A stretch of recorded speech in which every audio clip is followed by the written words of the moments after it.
Daniel Lacalle, ¿cómo estás? Hola, buenas noches, ¿cómo estás?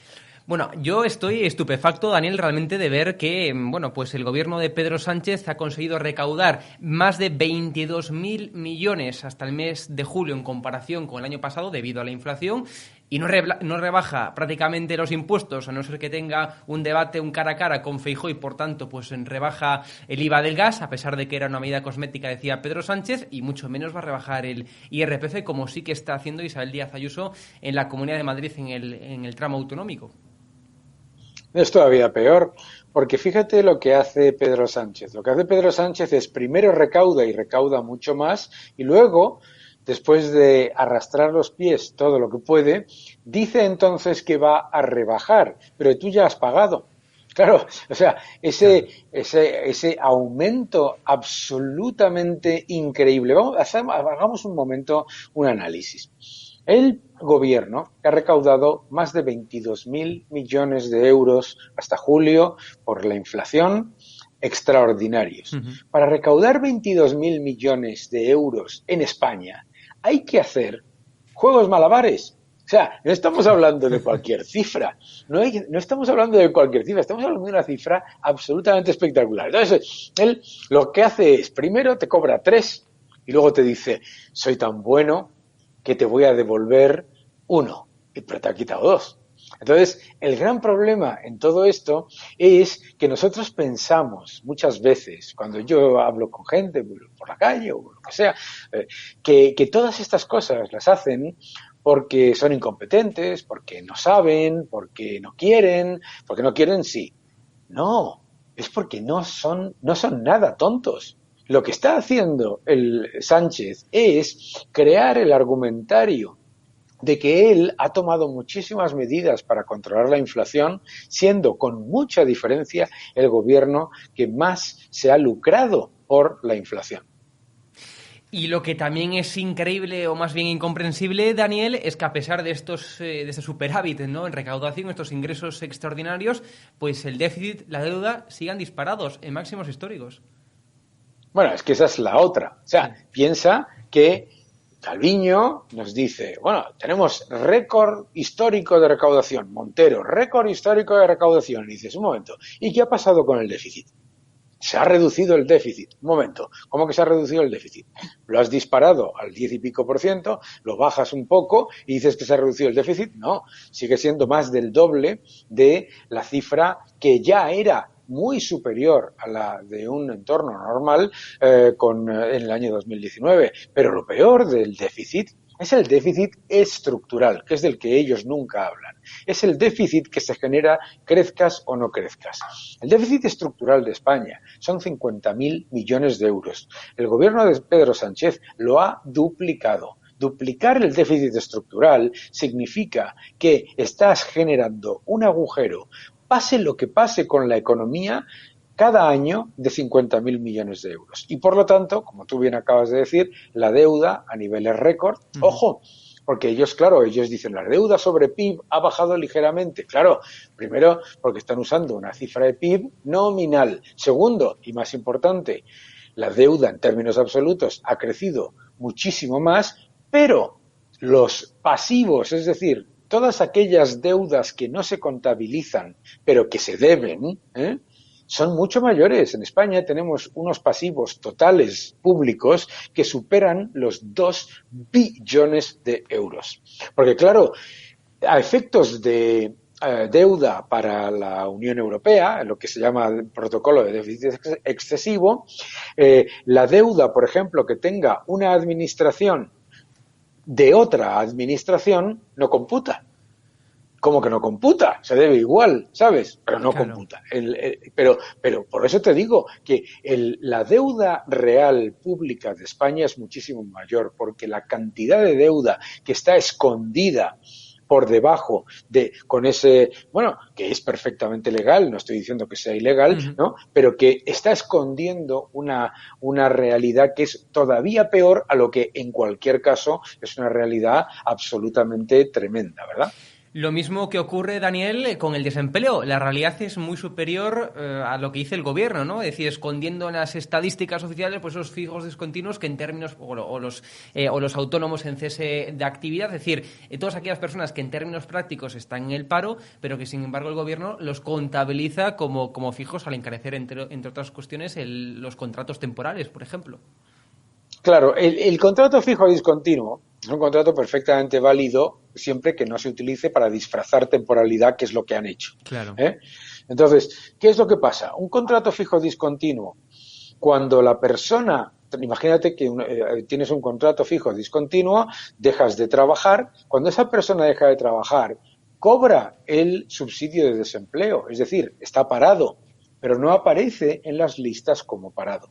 Entonces, una de las cosas que ocurre es que se está ensanchando la cifra de personas que no aparecen como parados, pero que aparecen como desocupados en distintas partes de los datos oficiales, en cualquier caso, ¿no? Y eso, por ejemplo, pues el sindicato USO lo refleja constantemente, ¿no? Que los afiliados que están trabajando son muchos menos y que los parados reales, es decir, los desocupados que no están, las personas que no están trabajando, superan los 3.200.000 personas, claro.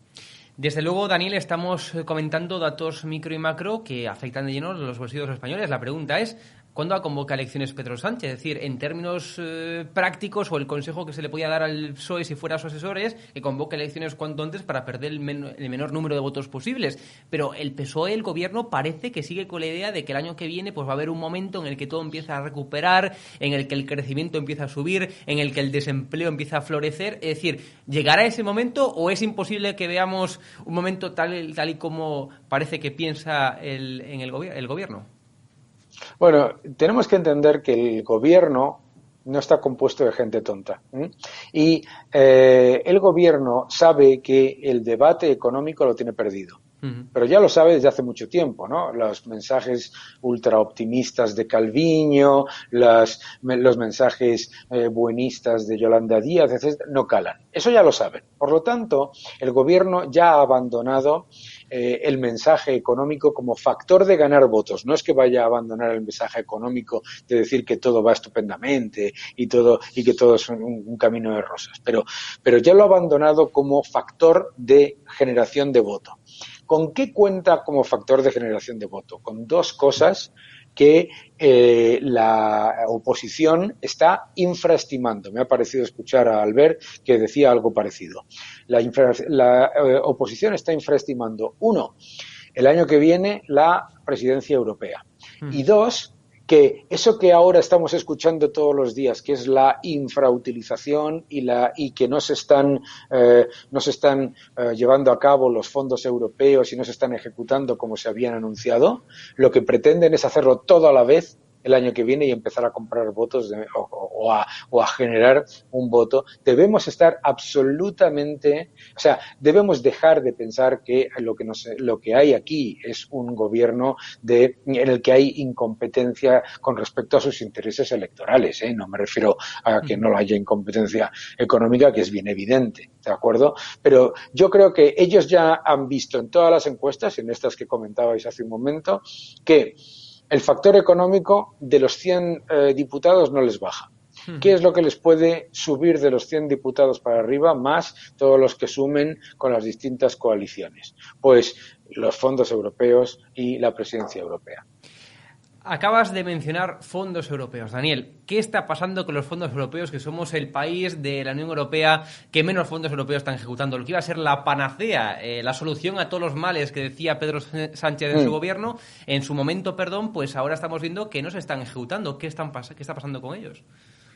Bueno, lo que está pasando es lo que alertamos algunos, pocos, pero muchas veces, cuando se lanzaron los fondos europeos, que son un absoluto desastre burocrático, que a lo que ya de entrada es un país en el que la ejecución de las ayudas europeas siempre ha sido muy pobre con todos los gobiernos, se añade todavía más, le han añadido a la lasaña otra capa de burocracia todavía mayor. Luego está el problema de que los fondos europeos están orientados de una manera ideológica, están orientados a las cosas que les parece a los gobiernos que son como muy importantes, ¿verdad? Transformación digital, cambio climático, etcétera, etcétera, etcétera, coche eléctrico, pero la realidad es que en esos sectores jamás ha habido ningún problema de acceso a capital. ¿Y para qué te vas a meter, si eres una empresa seria, en una cosa en la que vas a tener problemas burocráticos, administrativos y fiscales, seguro por cómo están diseñados los PERTE, cuando puedes acceder a capital sin el más mínimo problema? Y eso es lo que ha ocurrido con el PERTE del coche eléctrico, que las empresas saben que tienen muchísima más capacidad de maniobra fuera de los fondos europeos que dentro de los fondos europeos. Estás hablando de PERTES, al final de préstamos, ¿no? Es decir, la subida de tipos de interés, evidentemente, va a afectar al Euribor, va a afectar a la subida, por tanto, de las hipotecas, pero también esta es una cuestión que se trata muy poco a nivel económico, va a afectar también a los préstamos que las pymes, que las pequeñas y medianas empresas aquí en España están pidiendo y que además se renuevan cada 6 meses, ¿no? Es decir, normalmente tienen un tiempo de renovación los préstamos que piden más cortos que las hipotecas, con lo cual les va a afectar sobremanera, teniendo en cuenta que, por tanto, hay el tejido productivo en su grosso son pequeñas y medianas empresas. La subida de tipos puede hacer, por tanto, quebrar muchas pequeñas y medianas empresas que, insistimos, es el tejido productivo que tenemos aquí en España.